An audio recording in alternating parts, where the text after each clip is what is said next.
नमस्कार साथियों, Excel study point की ओर से मैं अनुबोधियाल आप सभी का स्वागत करता हूं। तो जी हाँ दोस्तों, आज यानी कि 23 मार्च 2024 की जितनी भी दैनिक समसामयिकी की प्रमुख न्यूज़ है उस पर हम लोग चर्चा करने वाले हैं। लेकिन इन सभी चर्चाओं से पहले हम लोग बात कर लेते हैं आज यानी कि 23 मार्च 1931 के उस काले दिन की, जिस दिन भारत देश के जो 3 सपूत थे जिनमें नाम आता है भगत सिंह जी, सुखदेव जी और राजगुरु जी, इनको जो है ब्रिटिश या अंग्रेजी हुकूमत के द्वारा फांसी की सजा सुना दी गई थी, फांसी पर लटका दिया गया था। और इसी कारणवश हर वर्ष 23 मार्च का दिन जो है वो शहीद दिन के रूप में, शहीद दिवस के रूप में याद किया जाता है, मार्टियर्स डे के रूप में उसको जो है याद किया जाता है। तो सबसे पहले जो है देश के ऐसे सपूतों को कोटि कोटि नमन है, ऐसे सपूतों को जो है बहुत बहुत भावपूर्ण जो है श्रद्धांजलियां हैं। तो उसके बाद हम लोग यदि थोड़ा सा बैकग्राउंड की तरफ चलें कि वास्तव में 23 मार्च 1931 को क्यों जो है सुखदेव जी, राजगुरु जी और भगत सिंह जी को फांसी की सजा सुनाई गई थी, तो उसके पीछे हम लोग थोड़ा सा चलेंगे हिंदुस्तान सोशलिस्टिक रिपब्लिक एसोसिएशन के बारे में। आप इस बात को जानते हैं कि 3 फरवरी 1928 को पहली बार साइमन कमीशन जब भारत आया था, तो भारत में कोने कोने में जो है साइमन कमीशन का विरोध हुआ था। और इसी विरोध स्वरूप जिस समय भारतीयों के द्वारा लाहौर में विरोध किया जा रहा था साइमन कमीशन का, तो उस समय लाहौर के जो पुलिस अधीक्षक थे सॉन्डर्स, उनके द्वारा जो है लाठी चार्ज का आदेश दिया गया। और इसी लाठी चार्ज के दौरान हमारे बीच से हमारे प्यारे लाला लाजपत राय जी जो थे उनका जो है निधन हो गया था। और इस बात का रिवेंज लेने के लिए, बदला लेने के लिए और ब्रिटिशर्स को सबक सिखाने के लिए जो हिंदुस्तान सोशलिस्टिक रिपब्लिकल एसोसिएशन है, उसके सदस्यों के द्वारा, जिनमें शामिल थे भगत सिंह, चंद्रशेखर आजाद, राजगुरु, सुखदेव, अशफाक उल्लाह खान, जो है राजेंद्र लाहिड़ी और जो है बटुकेश्वर दत्त, ये जो सभी लोग थे, इन्होंने जो है अब ये ठान ली थी कि अंग्रेजों को जवाब देने का समय आ चुका है। अगर वो क्रुएलिटी की तरफ आएंगे तो हम भी जो है रिबेलियंस बनते हुए हम जो है जवाब देंगे, ईंट का जवाब पत्थर से देंगे। और यही कारण था कि सबसे पहले जो है सॉन्डर्स की हत्या की गई और कुछ ही समय बाद 8 अप्रैल 1929 को 8 अप्रैल 1929 को भगत सिंह और बटुकेश्वर दत्त के द्वारा जो सेंट्रल लेजिस्लेटिव असेंबली थी, जो केंद्रीय लेजिस्लेटिव असेंबली थी, उसके ऊपर जो है बम फेंक दिया गया था। और इसी बम मामले में, सॉन्डर्स की हत्या के मामले में, हिंदुस्तान सोशलिस्टिक रिपब्लिक एसोसिएशन के इन सक्रिय सदस्यों को जो है लाहौर षड्यंत्र मामला के तहत गिरफ्तार किया गया। और अंत में जो है 23 मार्च 1931 को इन्हें जो है फांसी की सजा जो है सुना दी गई थी, फांसी इनको जो है दे दी गई थी। यही कारण है कि प्रत्येक वर्ष जो है 23 मार्च को इनको जो है भावपूर्ण श्रद्धांजलि देते हुए शहीद दिवस के रूप में हम लोग जानते हैं। हालांकि भारत में अगर देखा जाए तो शहीद दिवस जो है कई अन्य जगहों पर भी आता है। जैसे अहिंसा दिवस या शहीद दिवस की बात करें तो 30 जनवरी को भी मनाया जाता है। यानी कि 30 जनवरी को 1948 में नाथूराम गोडसे के द्वारा महात्मा गांधी को गोली मार दी गई थी, यानी कि गांधी जी की हत्या हुई थी। और वहां पर जो है उस दिन को भी शहीद दिन के रूप में जो है याद किया जाता है। अब यदि हम लोग बात करें आज के करंट सेगमेंट पे, तो आज की जो दैनिक समसामयिकी है हिंदी अखबारों की, उसमें सबसे महत्वपूर्ण जो न्यूज़ आती है, जैसे शहीद दिवस पर मैंने आपको बता दिया है, तो इसके अलावा आता है पुष्पक विमान। या तो आपने पौराणिक कथाओं में, रामायण में सुना होगा, जो है रावण जिस यान से आया जाया करते थे, जिस यान की सवारी करते थे, वो पुष्पक यान था। वायु से भी तेज गति मारने वाला जो है पुष्पक वायुयान था। तो एक वो सेंचुरी थी जहां पर जो है पुष्पक के बारे में जानते थे। और एक आज की बात कर रहे हैं हम लोग, जहां पर जो है Indian space research organisation ISRO जो है, इसके द्वारा पुष्पक का सफलतापूर्वक एक परीक्षण किया गया, एक टेस्ट किया गया है। अब ये क्या है, इस पर हम लोग डिस्कस करेंगे। मैती आंदोलन 1995 में, याद करिए आप लोग, मैती आंदोलन चमोली से स्टार्ट हुआ था, जिसको जो है शुरू करने वाले कल्याण सिंह रावत जी थे। और इन्हीं को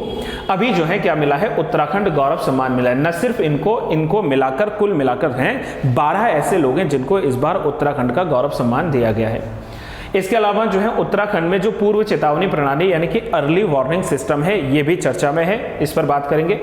और उत्तराखंड का जो भू कानून है, इस भू कानून को लेकर जो लगातार हम लोग कह रहे हैं कि जब से हमारा उत्तराखंड राज्य बना है तब से लेकर अभी तक जो लगातार आंदोलन हुए जा रहे हैं, जो लगातार सरकार के खिलाफ मोर्चे उठाए जा रहे हैं कि हमें भू कानून चाहिए, हमें भू कानून ला कर दो, तो उसके लिए जो है यहाँ पर हम लोग चर्चा करेंगे और इसके बाद थोड़ा सा बात कर लेंगे कुछ विविध करंट अफेयर्स पर। तो चलिए फ्रेंड्स, आज की हम लोग शुरुआत करते हैं। सबसे पहले बात कर ली जाए तो इसमें आता है पुष्पक का सफल जो है परीक्षण इसरो के द्वारा किया गया है।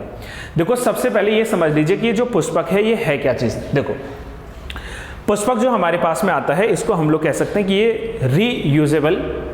लॉन्च व्हीकल है। इसको हम लोग जो है नाम दे सकते हैं RLV,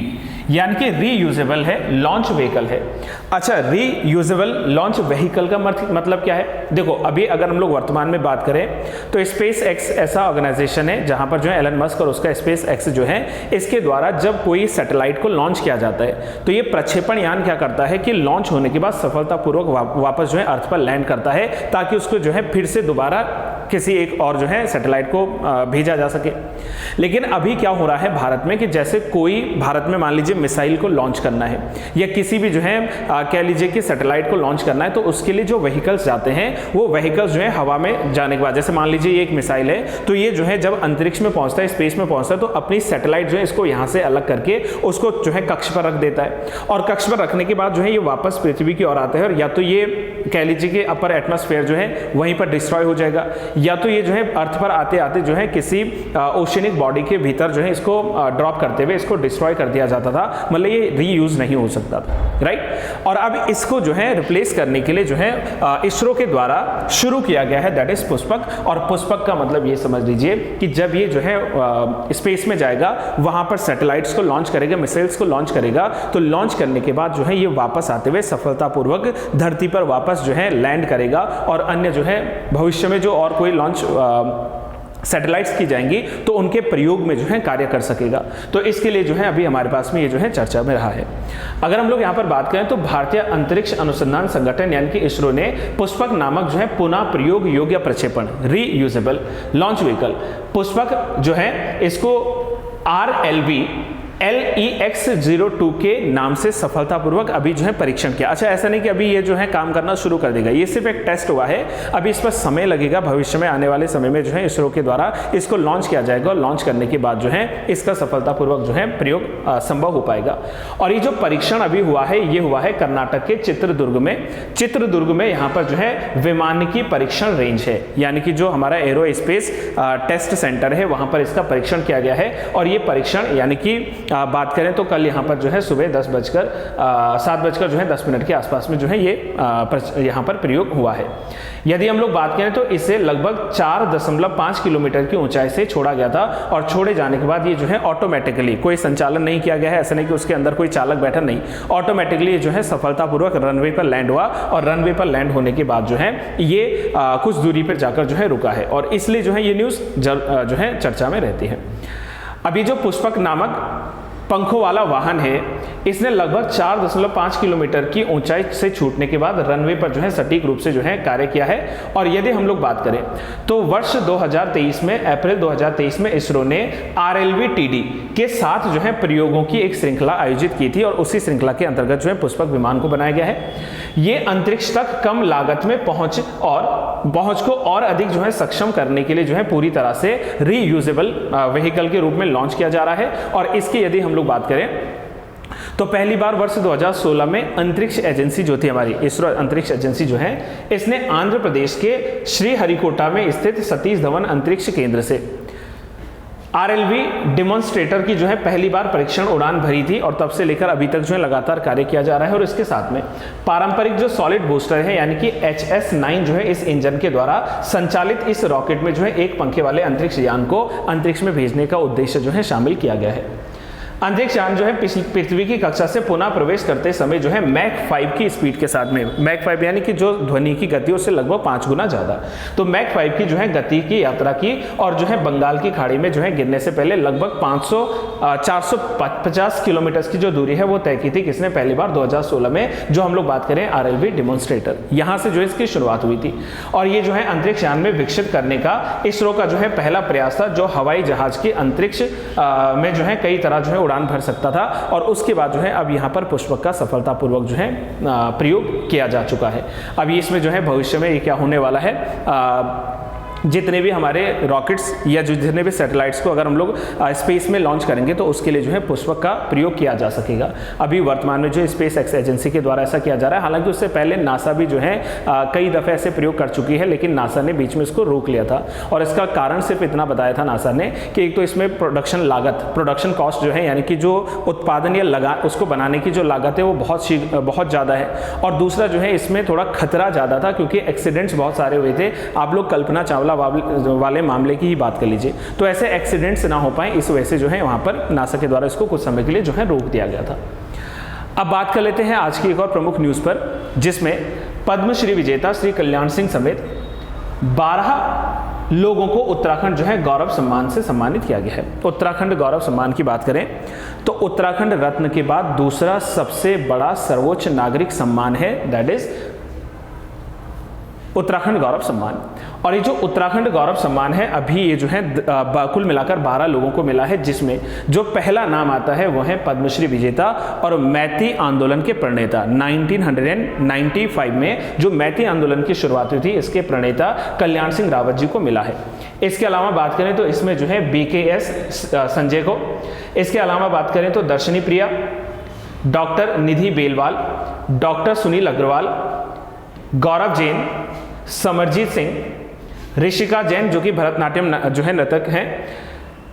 कौशिक के, बिशंबर नाथ बजाज, जितेंद्र डंडोना और सरिता कोहली हैं, जिनको जो है यह जो सम्मान है उत्तराखंड गौरव सम्मान से सम्मानित किया गया है। अगर हम लोग उत्तराखंड गौरव सम्मान के थोड़ा सा इतिहास की तरफ चलें तो इस सम्मान का जो शुरुआत हुआ था वो वर्ष 2021 में पहली बार उत्तराखंड सरकार के द्वारा किया गया था। और जिस समय ये वर्ष 2021 में इसकी शुरुआत हुई थी या ये आरंभ हुआ था, तो इस समय इसको जो है किसी ऐसे व्यक्ति के द्वारा किसी ऐसे उत्कृष्ट या असाधारण प्रयास के लिए, कार्य के लिए, योगदान के लिए दिया जाता था जो किसी न किसी क्षेत्र विशेष में कार्य करता हो। और इसके लिए जो है यहाँ पर वर्ष 2021 में इसकी शुरुआत हुई, और जब 2021 में इसकी शुरुआत हुई थी तो 2021 में जो है 5 लोगों को उत्तराखंड गौरव सम्मान से सम्मानित किया गया था।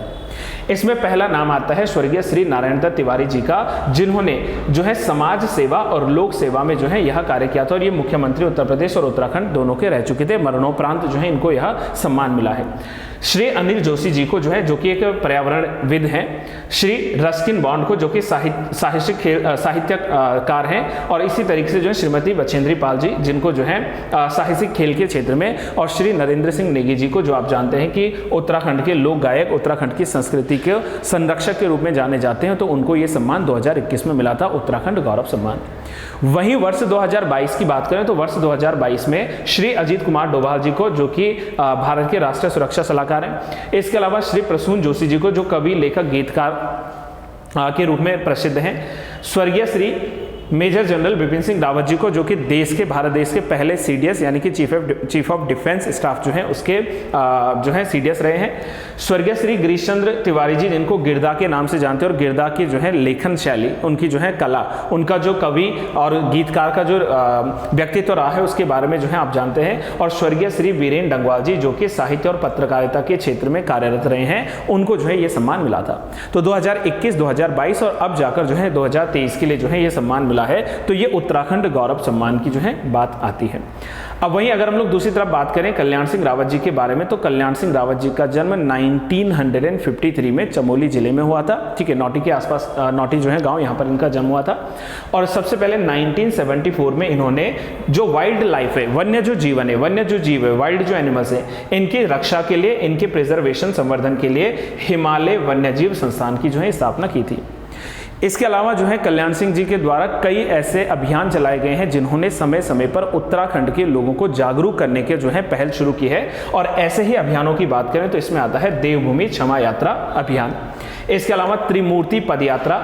रजत जयंती रथ यात्रा, गांव की ओर चलो पद यात्रा। गांव की ओर चलो पद यात्रा यानी कि पलायन जैसी समस्याओं को रोकने के लिए इन्होंने चलाया था। लोक माटी वृक्ष अभिषेक जो है समारोह, जो कि टिहरी से इन्होंने स्टार्ट किया था, और वृक्ष अभिषेक समारोह जो कि राजगढ़ी से जो है इनके द्वारा स्टार्ट किया गया था, इनके द्वारा चलाए गए कुछ प्रमुख अभियान थे।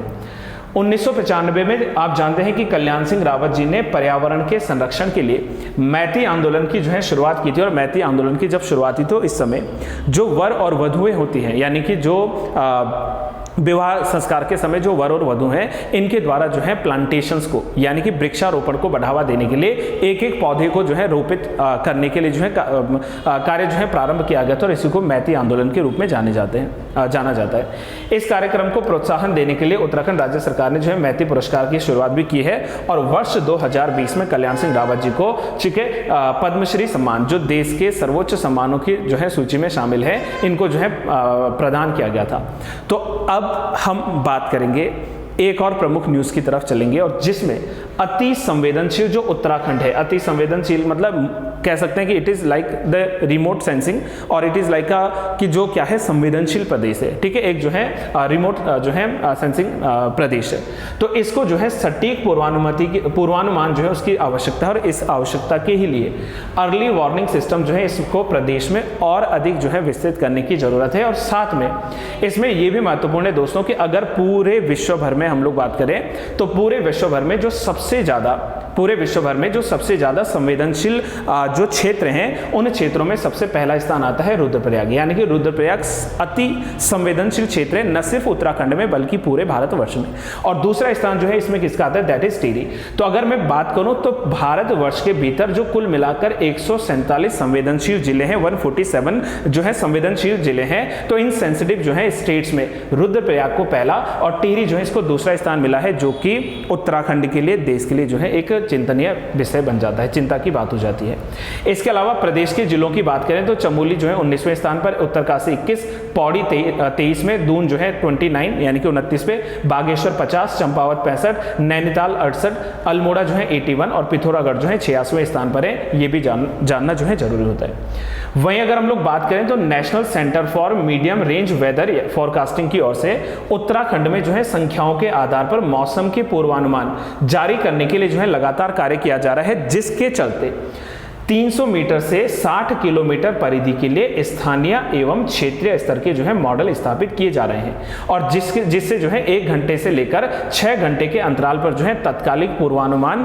जो है लगाया जाएगा। जो भी आपदाएं आ रही हैं उसका जो है अनुमान लगाया जाएगा। और इसके लिए सेंटर वाटर कमीशन की ओर से भी उत्तराखंड के जो है बारे में hydrometeorological observation inflow forecast water quality observation report का जो है अनुसरण किया गया है, जिसके राज्य में ड्रेनेज जो लाइनें इसमें जल प्रवाह के दृष्टिगत जो है पूर्व अनुमान जारी किए जाने की बात की जा रही है। तो इस वजह से जो है यहाँ पर हमें जानना अनिवार्य हो जाएगा कि जो उत्तराखंड प्रदेश है इसमें अर्ली वार्निंग सिस्टम को जो है लॉन्च करना ये जो है जरूरी हो जाता है। साथ में यदि बात करें तो वर्तमान में प्रदेश में जो है 3 आधुनिक वेदर रडार जो है सिस्टम है, वेदर रडार जो है सिस्टम ऑलरेडी है। और अगर ये वेदर रडार सिस्टम की बात करें तो इसमें सबसे पहला आता है दैट इज इन मुक्तेश्वर, दूसरा आता है सुरकंडा देवी और तीसरा आता है जो है लैंसडॉन में। इसके अतिरिक्त अगर हम लोग बात करें तो मौसम पूर्वानुमान की महत्ता को देखते हुए राज्य सरकार ने करीब 60 करोड़ रुपए के निवेश से जो है पूर्व चेतावनी प्रणाली को पर जो है कार्य करने के लिए बात की है। तो ये हमारे पास में जो है एक महत्वपूर्ण न्यूज हो जाती है, जहां पर उत्तराखंड राज्य जो है इसमें जो है संवेदनशील क्षेत्रों का चयन किया गया है और इन क्षेत्रों में जो है अधिक से अधिक प्रयोग या सुधारात्मक जो है प्रयास करने की आवश्यकता है। अब हम लोग बात कर लेते हैं एक और प्रमुख न्यूज की ओर, जिस पे बात करेंगे उत्तराखंड में भू कानून पर गर्माती रही है उत्तराखंड की राजनीति। अब देखो, लगातार आप जानते हैं कि जब से उत्तराखंड राज्य बना है तब से लेकर अभी तक उत्तराखंड में जो है अलग से एक भू कानून लाए जाने की जो है मांग चल रही है। और ये जो उत्तराखंड का भू कानून लाया जाएगा ये हिमालय के जो है हिमाचल प्रदेश जो है इस हिमाचल प्रदेश के भू कानून पर जो है उसकी तर्ज पर जो है बनाए जाने की लगातार यहाँ पर सिफारिश रही है। अंतिम न्यूज में जो हम लोग देखने वाले हैं, पहले उत्तराखंड मांगे भू कानून, इस पर हम लोग चर्चा करेंगे। इसके अलावा हिमाचल का जो भू कानून था उसकी तर्ज पर हम चाह रहे हैं कि उत्तराखंड का भू कानून हो और उत्तराखंड मूल निवासी को जो है भूमि का अधिकार मिल सके। साथ में अनुच्छेद 371 पर और जो इनर लाइन परमिट है इस पर भी हम लोग जो है विस्तार में चर्चा करने वाले हैं। सबसे पहले हम लोग बात कर लेते हैं कि वास्तव में जो है मांग उठ क्या रही है। तो जैसा मैंने कहा कि पिछले कई दिनों से सोशल मीडिया के माध्यम से उत्तराखंड का जो यूथ है, उत्तराखंड का जो युवा है, इवन मतलब हर वर्ग का जो उत्तराखंड का व्यक्ति है, वो लगातार जो है भू कानून की मांग किए जा रहा है और देवभूमि उत्तराखंड को अलग अलग रीति रिवाजों से, परंपराओं से, संस्कृतियों से, कलाओं से जो है भरपूर एक समृद्ध राज्य बनाने के क्रम में जो है इसको प्रोटेक्ट करने के क्रम में ऐसी मांग की जा रही है। किंतु हम जानते हैं कि अभी ऐसा भी समय आ चुका है जहां पर उत्तराखंड की कृषि योग्य भूमि जो है इसकी रक्षा के लिए भू कानून की जो है अनिवार्यता बन जाती है और जिसके माध्यम से उत्तराखंड की भूमि को सुरक्षित किया जा सकता है। अब सवाल यह है कि क्या है वास्तव में उत्तराखंड का जो भू कानून है। आप जानते हैं कि 9 नवंबर वर्ष 2000 को जब उत्तराखंड राज्य उत्तर प्रदेश राज्य से अलग हुआ था, तो उस समय उत्तराखंड राज्य में जो भू कानून की संरचना थी वो एक तरीके से कहते हैं बहुत ही फ्लेक्सिबल थी, यानी कि काफी जो है मुलायम संरचना थी,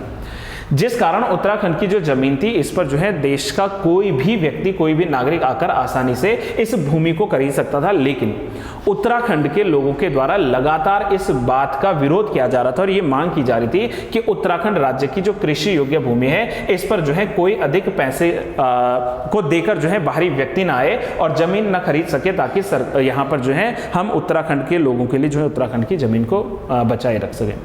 जिसके बाद आप जानते हैं कि प्रदेश में बड़े स्तर पर जो है कृषि जो भूमि की खरीद फरोख्त हो रही थी, उस चीज को रोकने के लिए जो है सर्वप्रथम वर्ष 2002 में उस समय जो है तत्कालीन मुख्यमंत्री कांग्रेस पार्टी से श्री नारायण दत्त तिवारी जी के द्वारा वर्ष 2003 में जो है उत्तर प्रदेश जमींदारी विनाश एवं भूमि सुधार अधिनियम 1950 इंट्रोड्यूस किया गया था, यह लाया गया था,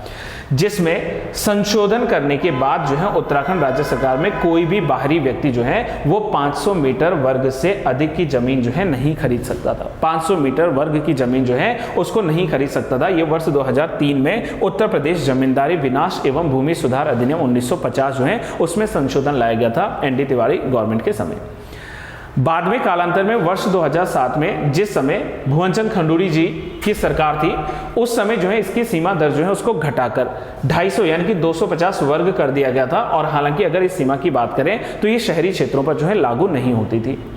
कालांतर में अक्टूबर 2018 में राज्य सरकार के द्वारा उत्तर प्रदेश जमींदारी विनाश एवं भूमि सुधार अधिनियम 1950 में पुनः संशोधन किया गया और इसकी धारा 143 को और धारा 154(2) जो है इसमें ऐड किया गया या जोड़ा गया, जिस आधार पर उत्तराखंड में जो है भूमि खरीद की जो अधिकतम सीमा थी उसको जो है समाप्त कर दिया गया। अधिकतम जो सीमा थी उसको क्या कर दिया, खत्म कर दिया गया। और अब उत्तराखंड की जनता के द्वारा लगातार ये मांग की जा रही है कि हिमालय राज्य के भू कानून की ही जैसे या उसकी तर्ज पर उत्तराखंड राज्य में भी जो है भू कानून लाया जाए, जिसके चलते जो है बाहरी व्यक्तियों या उत्तराखंड में जमीन के लिए जो है एक सीमा का जो है निर्धारण किया जाए। ये जो है हमारी लगातार जो है मांग रही है। अब अगर हम लोग इस कानून की धारा 143 क की बात करें, जैसा मैंने आपसे कहा 143 और धारा 154, तो धारा 143 क में यह प्रावधान है कि पहाड़ में उद्योग लगाने के लिए भूमिधर स्वयं जो है भूमि बेचे या उससे कोई भूमि खरीदे तो भूमि को अकृषि कराने के लिए अलग से कोई प्रक्रिया नहीं अपनानी होगी और औद्योगिक प्रयोजन से भूमि खरीदने पर भूमि का स्वतः भू उपयोग जो है बदल जाएगा। ये जो है पहला यहाँ पर धारा 143 क में लिखा हुआ है। वहीं अगर हम लोग बात करें तो इसमें जो है कानून के लचीले बनने से पहाड़ में जो है खेती की जमीन जो है वो कम होती चली जाएगी और अधिनियम की धारा 154 के अनुसार बात करें तो कोई भी जो है किसान वो 12.5, ये इंपॉर्टेंट है गाइस, 12.5 एकड़ यानी कि लगभग 260 नाली जमीन का मालिक ही हो सकता है, उससे अधिक नहीं। इससे ज्यादा जमीन पर जो है सीलिंग की, लेकिन त्रिवेंद्र सिंह रावत की सरकार जब आई थी जो है इन्होंने 154(3) और को इसमें बदलाव की जो है किया और उपधारा 2 जोड़कर जो है यहाँ पर न केवल 12.5 एकड़ की जो है बाध्यता को खत्म किया बल्कि किसान होने की अनिवार्यता को भी जो है खत्म कर दिया और वहां पर इसको बढ़ाकर सीधे सीधे 30 एकड़ जमीन जो है वो देने का यहाँ पर प्रावधान कर दिया गया। ये हम लोग बात करें कहाँ पर, जिस समय यहाँ उत्तराखंड जो राज्य है वहां पर त्रिवेंद्र सिंह रावत जी की सरकार थी वर्ष 2017-18 के पास में। अब सवाल ये है कि लगातार उत्तराखंड जो भू आंदोलन की मांग कर रहा है, हिमाचल प्रदेश के जो है स्ट्रक्चर को अपनाने की मांग कर रहा है, तो वास्तव में हिमाचल प्रदेश की जो है प्रक्रिया क्या है। हिमाचल प्रदेश के जो पहले मुख्यमंत्री थे डॉक्टर यशवंत सिंह परमार जी, उनकी सरकार ने 1972 में Himachal Pradesh tenancy and land reform act की धारा 118 में ये विशेष रूप से प्रावधान किया था कि हिमाचल में कृषक भूमि नहीं खरीदी जा सकती, गैर हिमाचली को जो है यहाँ पर जमीन खरीदने की अनुमति नहीं होगी। कोई भी जो है नॉन एग्रीकल्चरल लैंड को हिमाचल प्रदेश में नहीं खरीद सकता। ये जो है पहली बार यशवंत सिंह परमार जी ने जो है प्रावधान करवाए थे।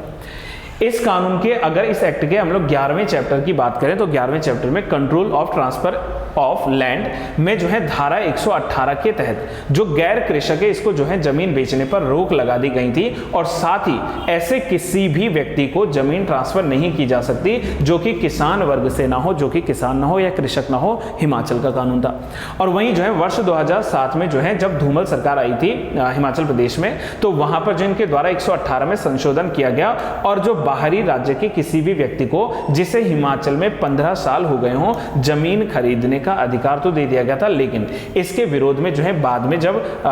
इनका विरोध हुआ तो इसकी सीमा को जो है बढ़ाकर 30 साल कर दिया। यानी कि हिमाचल में जमीन खरीदने के लिए कम से कम जो है किसी व्यक्ति को 30 साल रहना पड़ेगा। ये वर्ष 2007 में जो है हिमाचल में धूमल सरकार ने जो है अपना निर्णय लिया था। अब यहाँ पर सवाल यह है कि उत्तराखंड के किस निवासी को जो है जमीन खरीदने का पूरा अधिकार दिया गया है? कौन व्यक्ति जो है उत्तराखंड में जमीन खरीद सकता है? देखो,